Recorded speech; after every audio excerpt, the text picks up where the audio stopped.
I've identified three main headings for common experiences following the traumatic experience of death.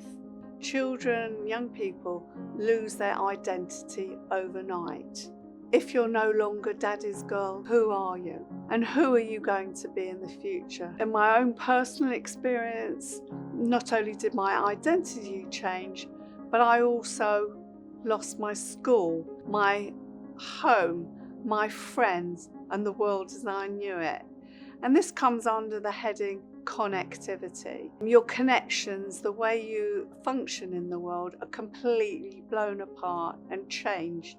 And they're quite often called secondary losses after the primary loss of your special person who's died. The next heading is about living in fear. You're propelled into survival mode. What happens when you're in survival mode is you live in constant, abject fear.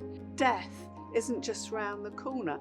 Death is in your very room. One thing you lose following a death is the ability to create.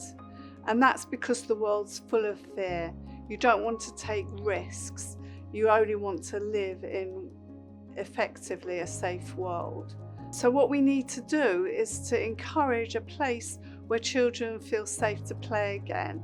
And one way we can do that is through using child's story and encourage a child to tell you their story in different ways. Another way is to use other people's stories, maybe fictional stories, fairy tale stories, Disney stories are fantastic. The most famous fictional bereaved child in the world is Harry Potter. And quite often people won't necessarily even realise that he was orphaned. It's also really important to encourage the children to tell their own story from their own point of view. We've also been developing other creative ways, like the use of poetry, for example, or the use of songs and music, and perhaps the use of food and cookery. All these ideas are available through the Grief Doctor website. The headline is that we must stay focused on fostering what we call infinite thinking, a place where children can feel safe to play and to create.